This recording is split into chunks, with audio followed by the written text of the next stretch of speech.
Alright. We are back to test another beautiful car. Seeming a little slow there. Let's see how we go. Slingshot. I have high hopes for this. It does feel a bit slow, but apparently my speedometer says it's going much faster than I feel.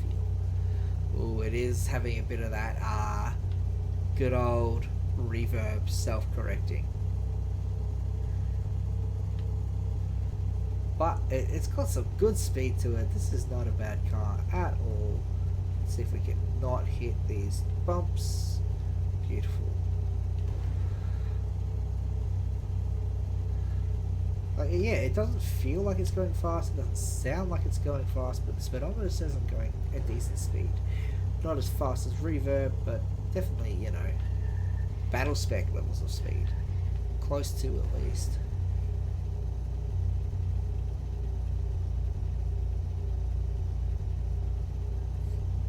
He's trying to counter steer and fight me, but we're okay.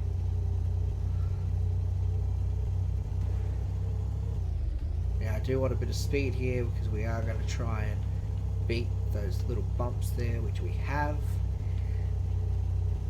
Terrible spot for a door. Oh, alright, she breaks into a little bit of a drift. Honestly, like, despite the fact that this is trying to fight the pipe, trying to fight my driving on the pipe, it's driving nice overall. It's not perfect, but it's not awful either. We're on ramps already. I've hit one. I just suck at not hitting these. Thing is, I'm always on a different angle when I come in, and that is quite hard to work with sometimes, but that's fine. We'll come up here, we'll blast ourselves down to like 300 or 400 to get a decent time through this pipe.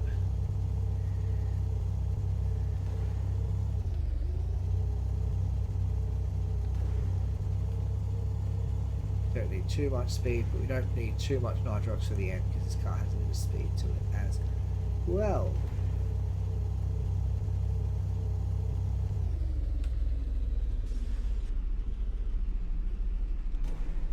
Yeah, I've done that just to keep my car somewhat stable for when it hits the ground. Obviously, that's not ideal because you will just bounce. Alright, dangerous path, long path, safe path. I'm always going to take the safe path for these, just purely because it's the safe path. 100% intentional. Not at all. Yeah, this isn't some insane 4-minute run like we were looking at in previous updates, but this is still looking like a decent run.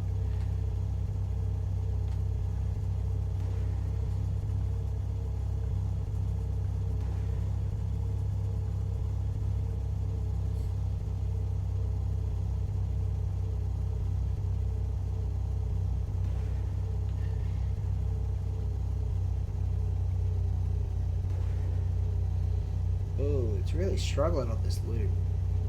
It sounds like it is. It's apparently doing great. Like, it sounds like this car is not doing very well for speed, but then you look at the speedometer and it's doing 350. Whatever, man. It feels slow. It really does. But apparently this car is fast. And I suppose a car that feels slow but is fast is really nice. Rather than a car that feels fast but is only doing like 180 like baseline. But hey, we'll just go about our business. This thing has a fair amount of control considering everything that's going on.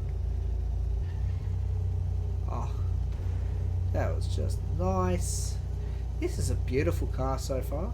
Big fan, which is great after having a few bad ones in a row.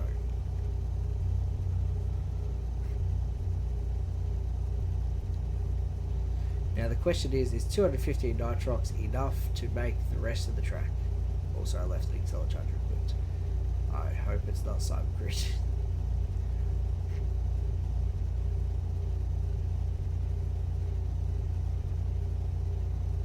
Watch that speedo. Alright, we're starting to lose it, so we'll nitrox the rest and hope that it's enough. It's amazing how fast this area slows you down. This is the first update where... This is the first update where this pipeline bit at the end matters. Because you cannot make it if you run out of nitrox. You have to save your nitrox for this section here. And it's not a consistent thing either. It's not like, oh yeah, it's always this much nitrox you need. It's really just not. And if you just don't have enough, that can kill your run. That's such a shame.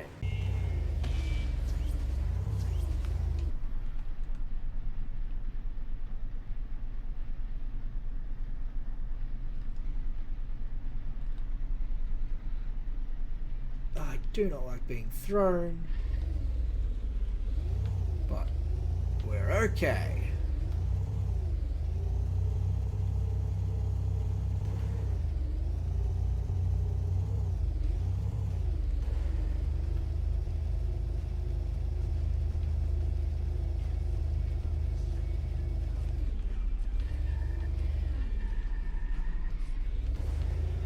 Alright.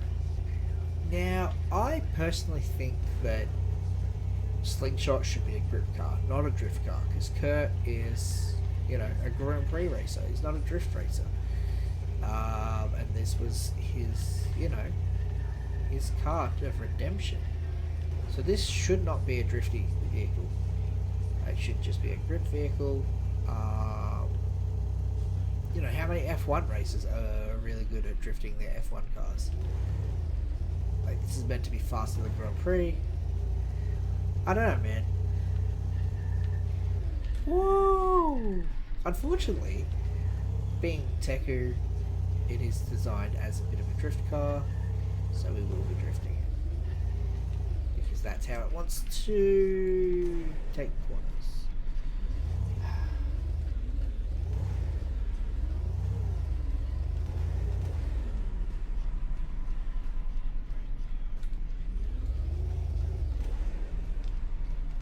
Oh my god.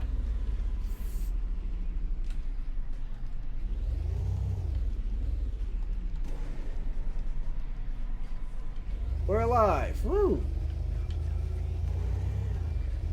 That nitrox in reverse was entirely my fault though, so I can't really be too mad about that. It's going to be interesting to see how this one runs on Cliffside.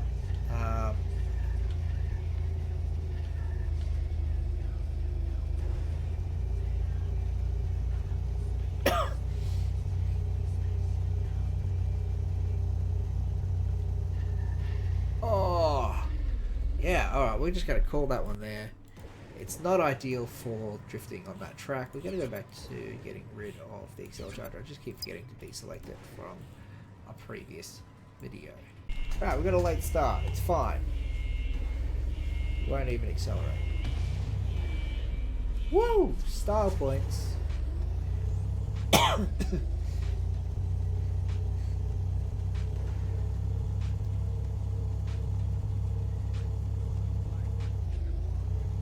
Now this should be fine, getting a little bit of air here. Yeah, it's got decent downforce to it, which I do love. I do like the downforce on this. Nice and aerodynamic. Ooh, we're getting a bit slow in this section. So this wasn't good for mid drifts, so medium drifting. We'll see how it goes once we hit the tight drifts though. Oh. Yeah, we should just drive it as a grip car here until the end when you do kind of need to break into a drift, which it doesn't have many issues with. That's not bad at all.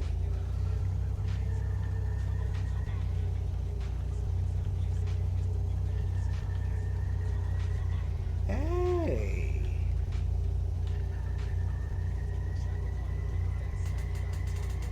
Okay, so I've never managed to freeze that without a reset. Like, without a reset, I've never managed to do the freeze, which is a real shame. Hopefully I can watch back on this video and see that at some point I bumped the reset button or something. Like in the accelerator. But I froze that nice and quick in a minute 30, which is a shame.